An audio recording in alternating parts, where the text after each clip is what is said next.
ইরানের আশেপাশেই আছে মার্কিন সেনারা।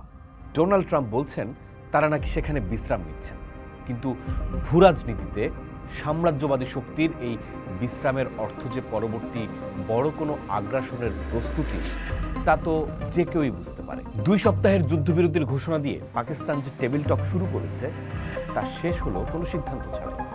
21 ঘন্টার আলোচনা শেষে কোনো সিদ্ধান্তে পৌঁছাতে না পারা কি এই প্রশ্ন সামনে আনছে না? এই ব্যর্থতা কার?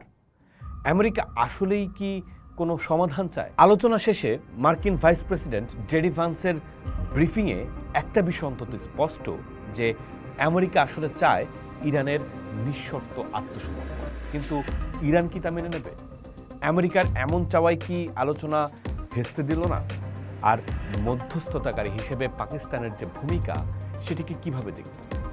আমেরিকা যে ইরানের নিঃশর্ত আত্মসমর্পণ চায়, পাকিস্তানের সাথে আমেরিকার কূটনৈতিক যে গাঢ় বন্ধুতা, তাতে বিষয়টি পাকিস্তানের অজানা থাকার কথা না।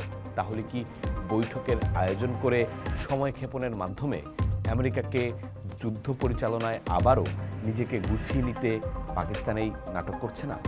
যে কারণে এখনও ইরানের আশেপাশে অবস্থান করছে মার্কিন নেভি সিল আর মেরিনস। ডোনাল্ড ট্রাম্পের সাম্প্রতিক মন্তব্যগুলো বিশ্লেষণ করলে দেখা যায় তার যুদ্ধের নেশা তো কমেইনি, বরং তা এক উন্মাদনায় রূপ নিয়েছে। যুদ্ধবিরতি চলাকালীন তিনি যখন বলেন আসল চুক্তি না হওয়া পর্যন্ত সৈন্যরা ইরানের আশেপাশেই থাকবে, তখন বুঝতে হয় শান্তি তার লক্ষ্য নয়। এটি আসলে ইরানের ওপর মনস্তাত্ত্বিক চাপ সৃষ্টি এবং যে কোনো মুহূর্তে বড় কোনো হামলার একটা নীল নকশা। এর সমান্তরালে আমরা দেখছি ইসরায়েলের কর্মকাণ্ড।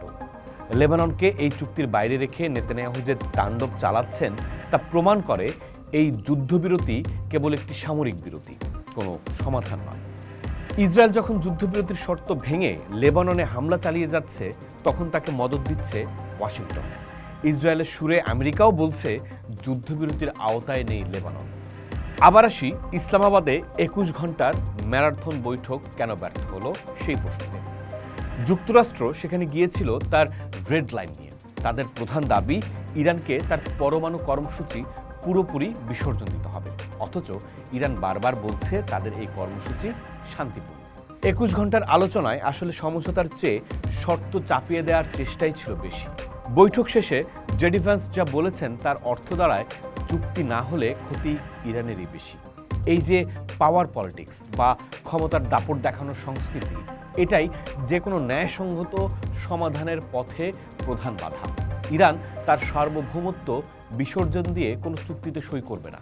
তেহরানের এই অনড় অবস্থান আসলে দীর্ঘদিনের মার্কিন সাম্রাজ্যবাদের বিরুদ্ধে তার আত্মমর্যাদার লড়াই। ভারতীয় রাজনীতিক শশী থারুর এই পরিস্থিতিতে একটি গুরুত্বপূর্ণ বিষয়ের দিকে আঙুল তুলেছেন। পাকিস্তানের প্রধানমন্ত্রী শাহবাজ শরীফ যখন ড্রাফট লেখা টুইট শেয়ার করেন, তখন থারুর ঠাট্টা করে বলেছেন ওয়াশিংটনই সম্ভবত এই টুইট লিখে দিয়েছে। এটি আসলে হাস্যকর মনে হলেও এই টুইট কিন্তু অনেক প্রশ্নের উত্তর বলে দিচ্ছে। প্রথম উত্তর, পাকিস্তান ওয়াশিংটনের পুতুলে পরিণত হয়েছে। শশী থারুর বলছেন ভারত এখানে কৌশলগত নীরবতা পালন করছে, যা তাদের পুরনো নীতি।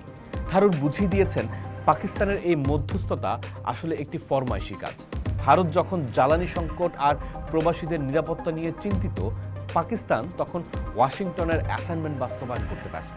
পাকিস্তান আজ শান্তির দূত হতে চাইছে, কিন্তু ইতিহাসের পাতায় তাদের রেকর্ড কিন্তু খুব একটা সুখকর নয়। পাকিস্তান যে কেবল ট্রাম্পের কথাই শুনছে, এটি এখন বড় ভয়ের কারণ। সৌদি আরব এবং যুক্তরাষ্ট্রের সাথে পাকিস্তানের যে আর্থিক ও সামরিক লেনদেন, তাতে কি পাকিস্তান নিরপেক্ষ থাকতে পারে? পাকিস্তানের এই যুক্তরাষ্ট্রের দিকে নুয়ে থাকাকে কেবল কূটনৈতিক কৌশল বললে ভুল হবে। উল্টো আবার যদি যুক্তরাষ্ট্র ইসরায়েল জোট ইরানে আক্রমণ করে বসে, তাহলে পাকিস্তানের এই ভূমিকাকে ক্রিমিনাল অফেন্স হিসেবে দেখতে পারে ইরান। একটি পরমাণু শক্তিধর দেশ হিসেবে পাকিস্তানের উচিত ছিল আঞ্চলিক সংহতির পক্ষে দাঁড়ানো, কিন্তু তারা বেছে নিয়েছে ওয়াশিংটনের দালালি।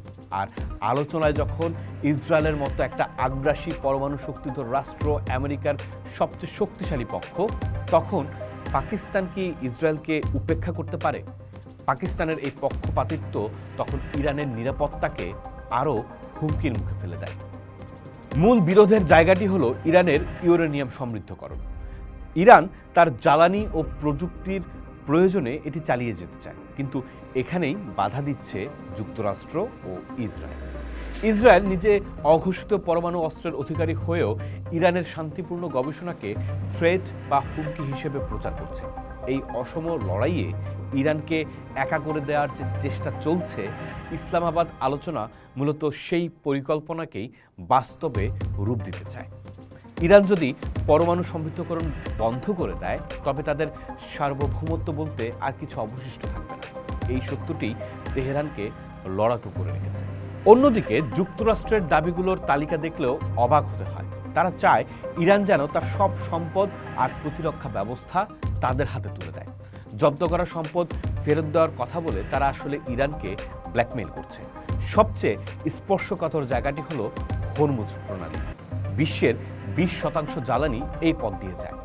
ইরান স্বাভাবিকভাবেই এই জলপথের ওপর তার নিয়ন্ত্রণ ছাড়বে না। ট্রাম্প চাইছেন এই পথটিকে আন্তর্জাতিক মুক্ত পথ বানিয়ে সেখানে মার্কিন আধিপত্য কায়েম করতে। বিশ্ব বাণিজ্যের কথা বলে হরমুজে মার্কিন আধিপত্য তৈরি হলে ইরান যে তার সার্বভৌমত্ব হারাবে এটা পরিষ্কার। অর্থাৎ যুক্তরাষ্ট্রের লক্ষ্য হরমুজকে একটি ভূরাজনৈতিক অস্ত্রে পরিণত করা। ইরান যদি হরমুজ ছেড়ে দেয়, তবে তারা তাদের প্রধান দর কষাকষির শক্তি হারাবে। যুক্তরাষ্ট্র এই হরমুজকে কেন্দ্র করেই আবার নতুন করে যুদ্ধ শুরুর উস্কানি দিচ্ছে মার্কিন আধিপত্যবাদের বিরুদ্ধে। তাই ইরানের লড়াইটা বৈশ্বিক গ্লোবাল সাউথের আত্মমর্যাদার লড়াই। অর্থাৎ ইসলামাবাদের বৈঠকে পাকিস্তান যদি যুক্তরাষ্ট্রের পক্ষই নেয়, তাহলে তা হবে গ্লোবাল সাউথের পরাজয়। পাকিস্তান যদি মনে করে ওয়াশিংটনের হয়ে কাজ করে তারা এই অঞ্চলে শান্তি আনবে, তবে তারা ভুল করছে।